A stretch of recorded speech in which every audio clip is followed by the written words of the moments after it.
Hello students, कैसे हैं आप लोग। आशा करता हूं आप सभी लोग स्वस्थ होंगे और अपने एग्जाम की तैयारी में व्यस्त होंगे, मस्त होंगे। ठीक है, आपके इसी तैयारी को और थोड़ा बढ़ाते हैं। क्यों? क्योंकि कामयाबी की राहों पर कदम बढ़ाते जाओ। कामयाबी की राहों पर कदम बढ़ाते जाओ। जो सोचा है वो हासिल कर दिखाओ। कामयाबी की राहों पर कदम बढ़ाते जाओ। जो सोचा है वो हासिल कर दिखाओ। मत सोचो नतीजे क्या होंगे। मत सोचो नतीजे क्या होंगे। बस अपना 100% देते जाओ। तालियां। चलिए, इसी 100% को आगे बढ़ाते हैं और आज एक नए क्वेश्चन को पढ़ते हैं। क्या है क्वेश्चन सर?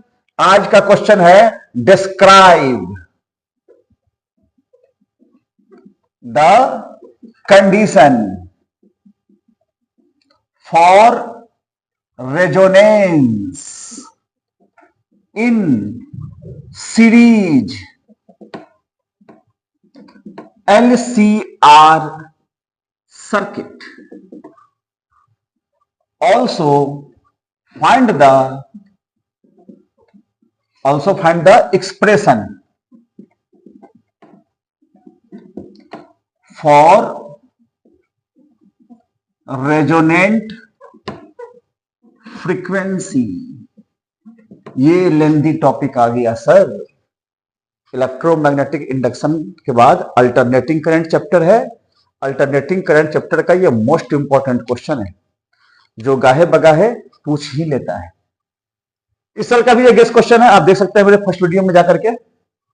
और लाइट के बाद हम लोग अल्टरनेटिंग करंट के क्वेश्चंस को डील कर रहे हैं, तो वेलनन सा बात है कि इस पर कमांड अगर कर लेते हैं तो संभावना प्रबल हो जाएगी कि हम एग्जाम में 3 का 3 लॉन्ग क्वेश्चन लिख करके ही आएंगे। 2 लाइट से आपका हो जाएगा, जिसका वीडियो ऑलरेडी पहले हम डाल चुके हैं। आप डिस्क्रिप्शन में जाकर देख सकते हैं, लिंक में जाकर देख सकते हैं। कल हम लोगों ने भी अल्टरनेटिंग करंट का क्वेश्चन किया था आरएमएस वैल्यू के बारे में। उसका वीडियो भी जाके आप देख सकते हैं। वो भी one of the most important question है इस साल के लिए। और उसके बाद उसी क्रम में आगे आपका condition for resonance in series LCR circuit. तो बारी बारी से समझते हैं। कंडीशन तो निकालना है ही, कंडीशन तो निकालना है ही, रेजोनेंस का निकालना है, सीरीज LCR सर्किट। ये सीरीज LCR सर्किट क्या होता है? नहीं, चलिए जानते हैं। तो स्वागत है आप सभी का आपके अपने YouTube channel the Gurukul of physics पर, और मैं हूं आपके साथ राजीव सर। चलिए, सीरीज LCR, सीरीज जानता है भाई सब लोग? एक ही तार में जुड़ा होता है। कौन कौन? LCR, तीनों का तीनों दिया हुआ है। इंडक्टर का सिंबल ध्यान में होगा आप लोगों को, कैपेसिटर का सिंबल ध्यान में होगा आपको, रेजिस्टेंस का सिंबल कांटा की तरह ध्यान में होगा आपको। इन सबों को क्या किए ना, अब एक ही तार से जुड़ा हुआ है LCR। अब ये एक ही तार से जुड़ा हुआ है, इसलिए कहलाएगा सीरीज। एक ही तार से जुड़ा हुआ है किसके साथ?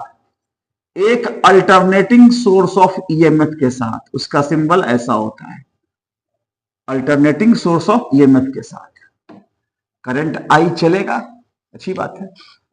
E बराबर E0 sine omega T, applied source of EMF है।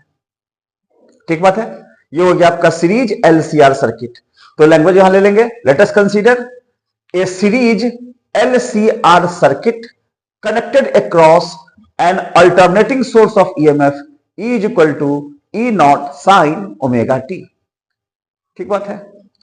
If I is a current flowing in the circuit, then सबसे पहला term, then impedance of the circuit is Z is equal to, impedance जानते हैं ना सब लोग, circuit का resistance, circuit का ओवरऑल रेजिस्टेंस। LCR सर्किट है तो क्या होगा इसमें? R² plus XL minus XC का स्क्वायर। XL क्या होता है? चाहिएगा तो बगल से लिख सकते हैं। XL इज इक्वल टू होता है ओमेगा L, जहां omega applied source of frequency है, और एक्स सी होता है 1/ω c। आपके ध्यान रखने के लिए, आंसर का हिस्सा ये नहीं है, ये आपके ध्यान के लिए एक्स सी। तो जेड इजिकल टू क्या आप लिख सकते हैं, सर्किट का impedance R² plus ω L minus 1/ω c का स्क्वायर। इसमें कोई भी बड़ा छोटा ले सकते थे, X C minus X L भी लेंगे तो वो गलत नहीं होगा, ठीक है। कोई एक बड़ा कोई एक छोटा तो लेंगे ही ना हम लोग, तो हम लोग एक्स एल को बड़ा मान करके x L minus X L लिए। सर जी कुछ समझे नहीं आया, ये सब क्या सब लिख दिया इंपीडेंस इंपीडेंस। तो बाबू ये चैप्टर थोड़ा सा कॉम्प्लिकेटेड है, आपको कुछ कुछ टर्म तो जानना ही पड़ेगा। टर्म में क्या सब जानना होगा, आप जानिए रिएक्टेंस के बारे में। इसको एक्स से दिखाते हैं, रिएक्टेंस। रिएक्टेंस क्या होता है, इंडिविजुअल कोई सर्किट अगर है उसका रेजिस्टेंस होता है, जैसे कि इंडक्टिव सर्किट। इंडक्टिव सर्किट है, इसको हम लोग अल्टरनेटिंग सोर्स से अगर जोड़ दें तो इस सर्किट का जो रेजिस्टेंस होगा वो कहलाएगा रिएक्टेंस। सिंबल के रूप में एल लगा देंगे। बता रहे समझ में। अगर इसी में हम लोग एक कैपेसिटर को जोड़ दें और इसे हम लोग एक अल्टरनेटिंग सोर्स ऑफ ईएमएफ के साथ लगा दें तो इस सर्किट का रेजिस्टेंस क्या कहलाएगा, रिएक्टेंस एक्स सी। तो सर दोनों को रिएक्टेंस से कहेंगे। पहले रिएक्टेंस समझ में आया ना, इंडिविजुअल सर्किट्स का रेजिस्टेंस होता है कौन, रिएक्टेंस। अब दोनों का तो रिएक्टेंस ही है तो नाम में कुछ खासियत लगाते हैं। इस XL को बोलते हैं, क्योंकि इंडक्टर है तो बोलेंगे इंडक्टिव रिएक्टेंस। क्या बोलेंगे, इंडक्टिव रिएक्टेंस। और इधर कैपेसिटर का रेजिस्टेंस तो इसको क्या बोलेंगे, कैपेसिटिव रिएक्टेंस। है दोनों रेजिस्टेंस बट एक इंडक्टर की वजह से तो इंडक्टिव रिएक्टेंस, एक कैपेसिटर की वजह से तो कैपेसिटिव रिएक्टेंस। रिएक्टेंस आया समझ में, XL XC। क्राइटेरिया ये है, डीप थ्योरी में पता चलता है ये सब बात जब हम लोग इंडक्टिव सर्किट को पढ़ते हैं। तो XL बराबर होता है वैल्यू इसका ω L, जहां L कोफिशिएंट ऑफ इंडक्टेंस है, या फिर जो कह लीजिए उसको इंडक्टिव कोफिशिएंट वगैरह वगैरह। और इसी प्रकार से कैपेसिटिव रिएक्टेंस XC क्या होता है, ये होता है 1/ω c। ये ओमेगा कहां से आया सर, ओमेगा जो आप अप्लाइड सोर्स लगाते हैं ना, E0 साइन ओमेगा टी, ये ओमेगा। यहां भी E is equal to E0 sine omega T, ये वाला ओमेगा। तो आशा करते हैं कि रिएक्टेंस आप लोग को समझ में आया होगा, ठीक। अच्छा, तो इंडिविजुअल एक एक पार्ट है, इंडक्टर है या कैपेसिटर है तो रिएक्टेंस बोलते हैं। अब दोनों मिला देंगे तब, मतलब अगर एक ही सर्किट में इंडक्टर भी आ जाए कैपेसिटर भी आ जाए तब क्या होगा सर, तब कौन रिएक्टेंस होगा, तब रिएक्टेंस नहीं बोलते भाई, तब उसको हम लोग बोलते हैं इंपीडेंस। क्या बोलते हैं, इंपीडेंस। जेड से दिखाते हैं उसको।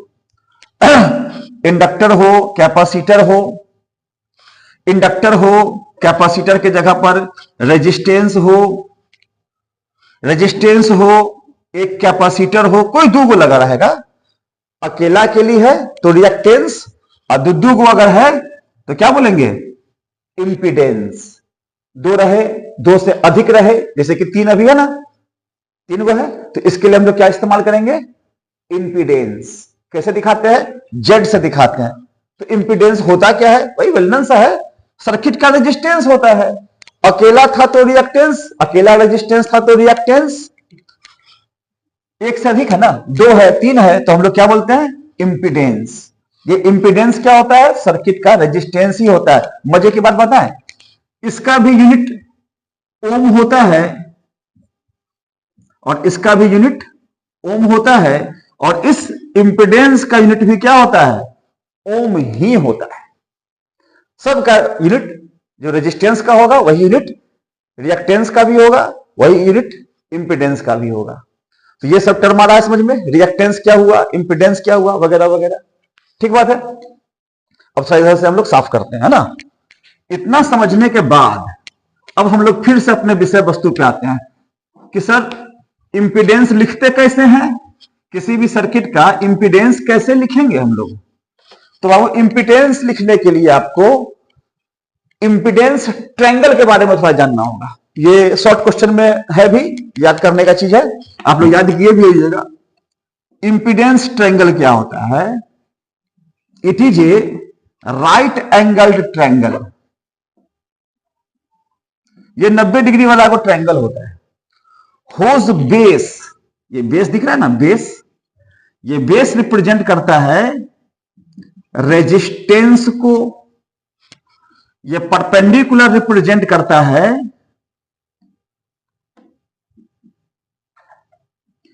इंडक्टेंस को, क्या वो कैपेसिटिव, सॉरी इंडक्टेंस कहते हैं, रिएक्टेंस, रिएक्टेंस किसको करता है? रिएक्टेंस को।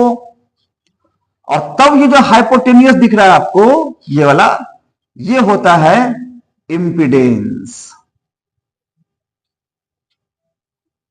रिएक्टेंस को हम लोग एक्स से दिखाते हैं, रेजिस्टेंस का तो पता है ही, आर से दिखाते हैं, और इंपिडेंस को हम लोग जेड से दिखाते हैं।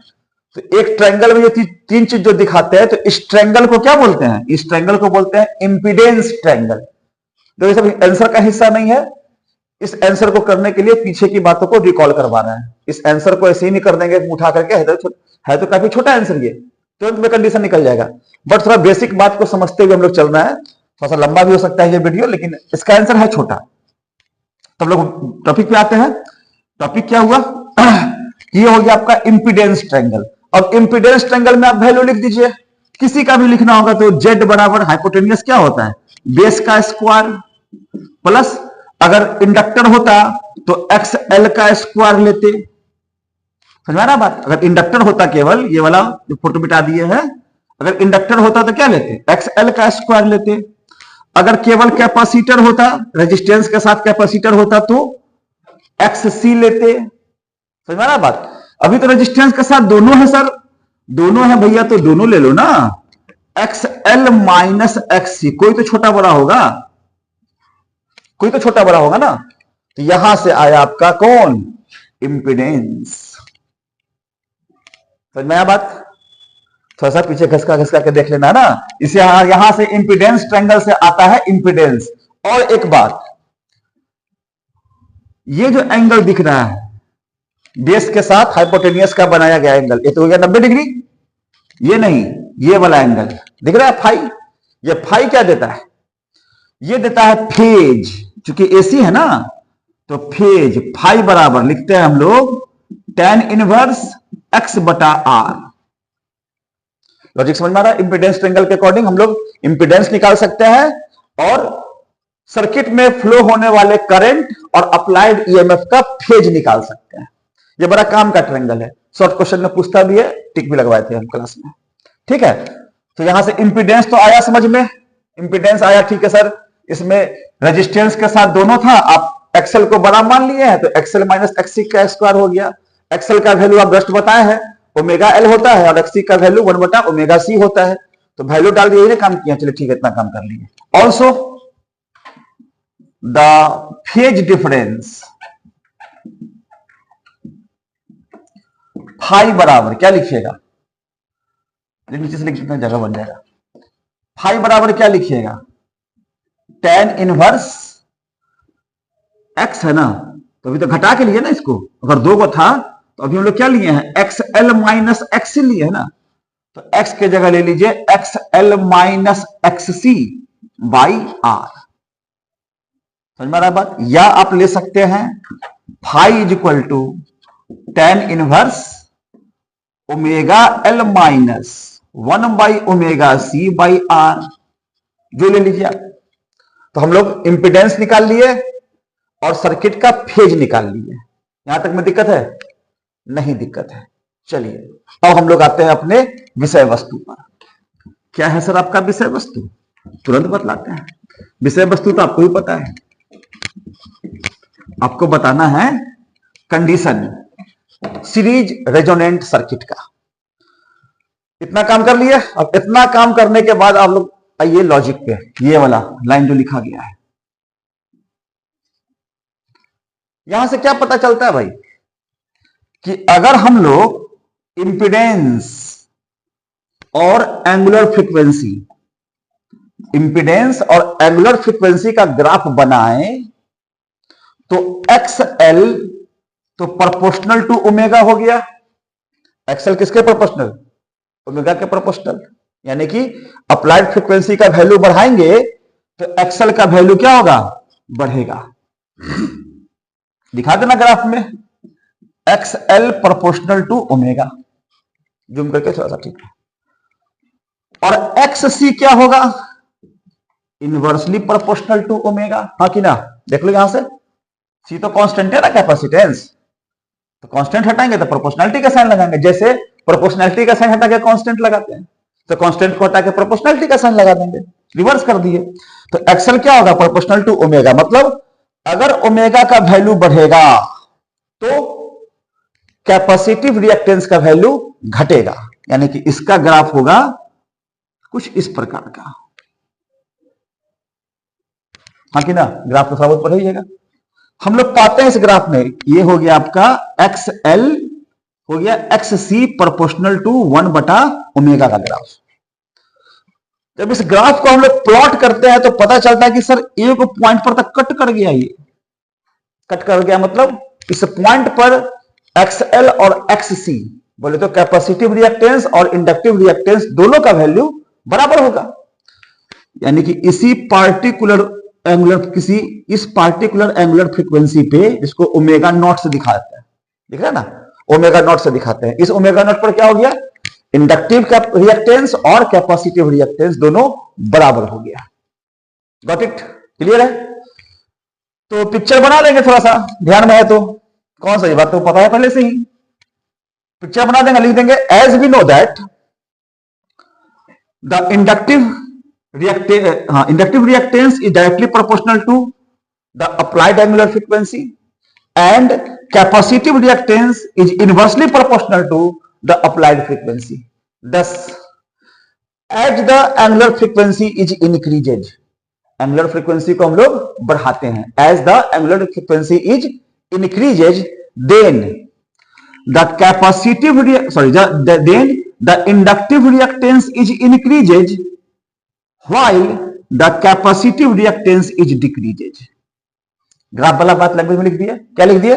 कि as we know that the inductive reactance is directly proportional to the applied frequency and the capacitive reactance is inversely proportional to the applied frequency. So as the applied frequency is increases, the value of inductive reactance is increases and the value of capacitive reactance is decreases. Language लिख देंगे।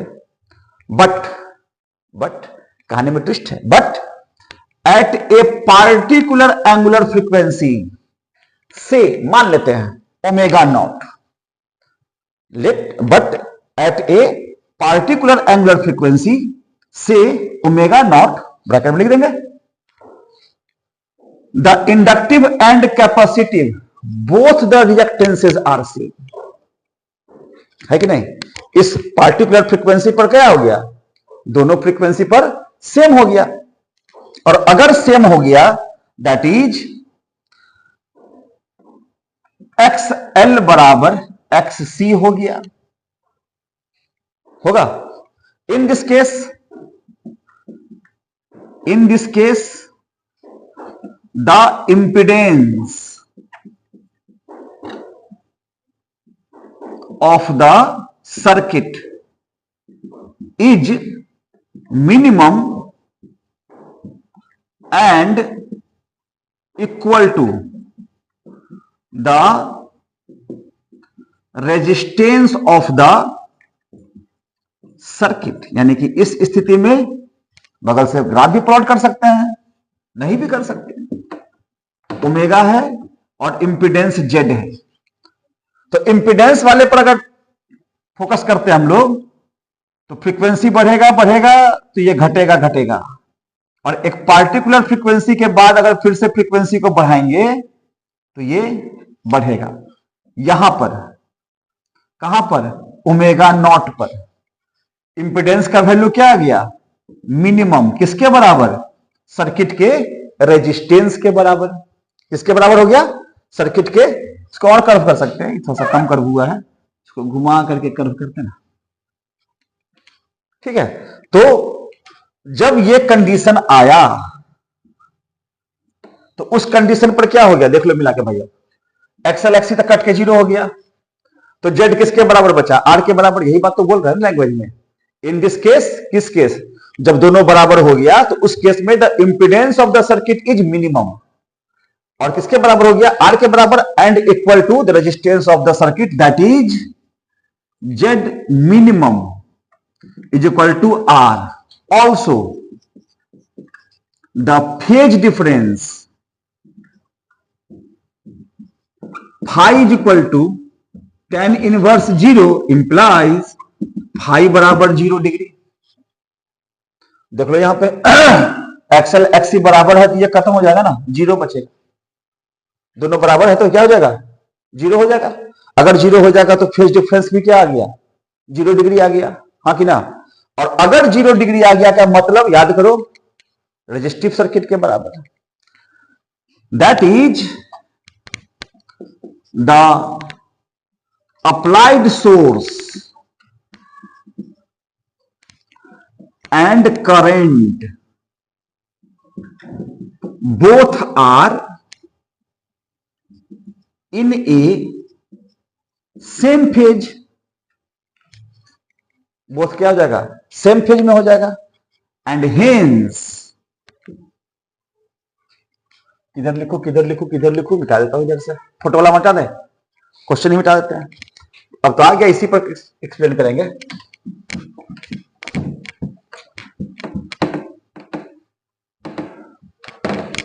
इधर से चलो तो number देखते हैं पहले। And hence, यहां क्या लिखेंगे? And hence the current will be maximum and depends upon the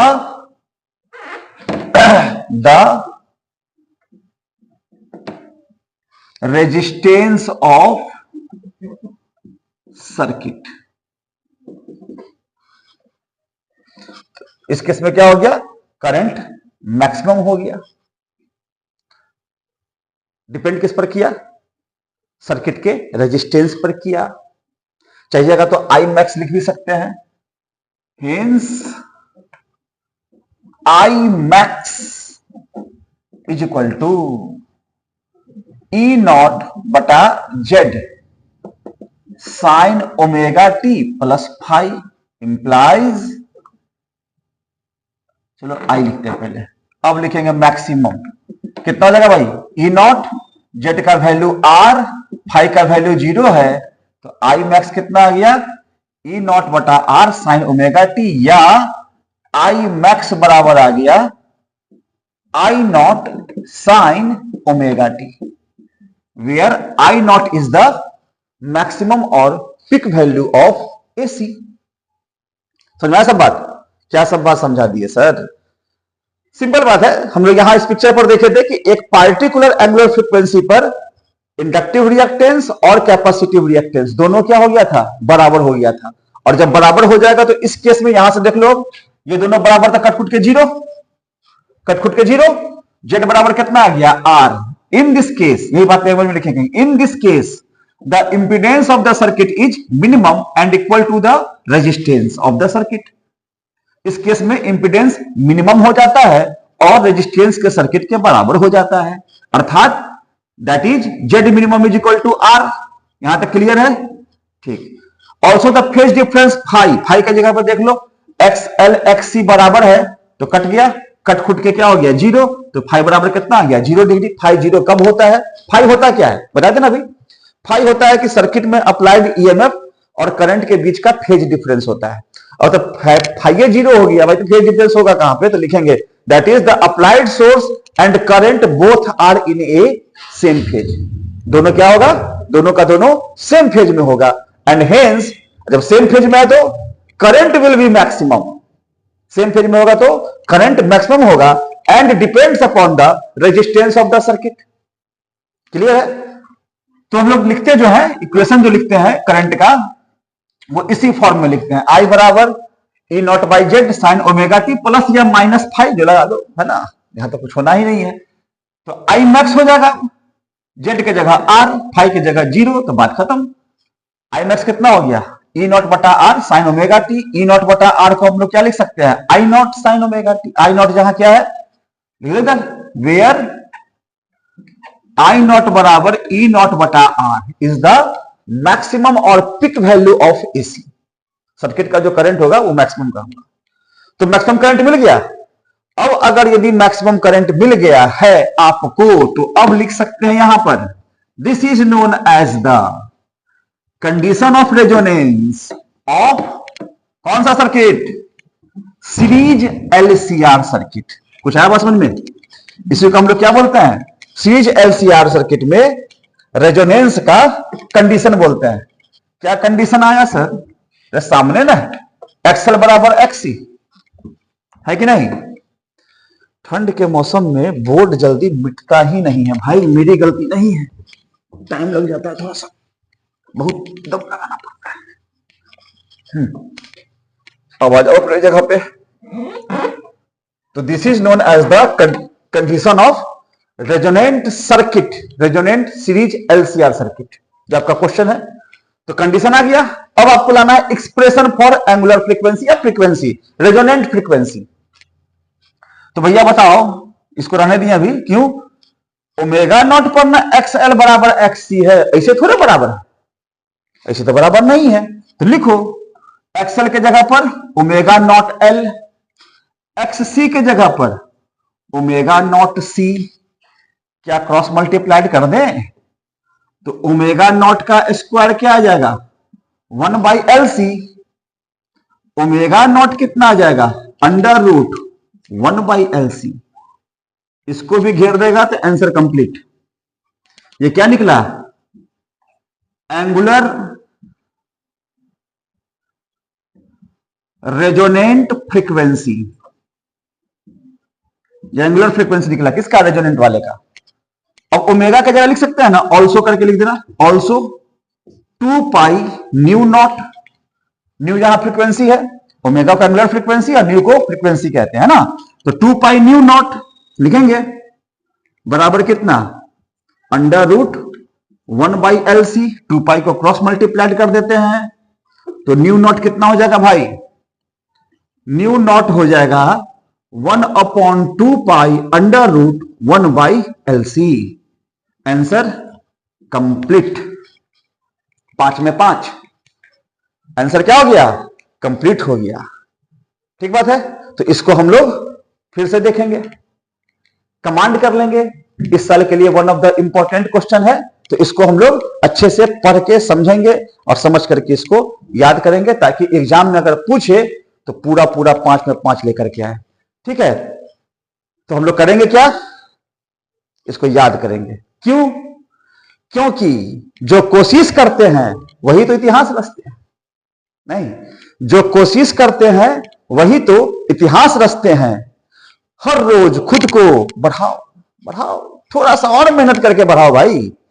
हर रोज खुद को बढ़ाओ, फिर देखो सपने कैसे हकीकत होते हैं। कौन सा सपना सर? यार 400 प्लस। थोड़ा थोड़ा मेहनत करना है, 400 प्लस तो लाना ही, 80 प्लस पे अपना नाम होना चाहिए भाई का, है ना? तो वो हम लोग को करना है। ठीक है, कर लेंगे, पक्का कर लेंगे, करना भी चाहिए। अब समय एग्जाम का काफी कम है, और इस एग्जाम के दरमियान जितना ज्यादा पढ़ ले उतना समझिएगा अपने आप में कम है। जितना तैयारी कर ले समझिएगा कम है, जब तक कि उस पेपर का एग्जाम ना हो जाए। ठीक है, इसलिए आज मेहनत की आंधियां चलने दो, इसलिए आज मेहनत की आंधियां चलने दो, कल सफलता के दीप जलने दो। आज मेहनत करेंगे, रिजल्ट आएगा तो सफलता का दीप जलेगा। इसलिए आज मेहनत की आंधियां चलने दो, सफलता के दीप जलने दो। जो लक्ष्य है तुम्हारा, क्या 400 प्लस, उससे कम का तो भैया गुंजाइश नहीं ना। जो लक्ष्य है तुम्हारा उसे पाने के लिए हर दिन मेहनत करते जाओ, मेहनत को साकार करो, अपने सपनों को सजने दो। ठीक बात है। तो इन्हीं शब्दों के साथ फिर से मेरा अपील है, अगर चैनल को सब्सक्राइब नहीं किए हैं, नए हैं, तो प्लीज चैनल को सब्सक्राइब कर लीजिए। मैं हर दिन एक इंपॉर्टेंट लॉन्ग क्वेश्चन को डिस्कस कर रहा हूं, डील कर रहा हूं, ताकि उसको याद करना आसान हो जाए। इसलिए आप उसको अच्छे से याद करें, ताकि एग्जाम में अच्छा से अच्छा नंबर आप ला सके। मेहनत करते रहे और लोगों से शेयर भी कर दे, क्योंकि दोस्त ही दोस्त के काम आता है। अपना ख्याल रखें, अपने से बड़ों का ख्याल रखें, उनकी इज्जत करें। इन्हीं चंद शब्दों के साथ हम लोग फिर मिलते हैं, तब तक के लिए बाय।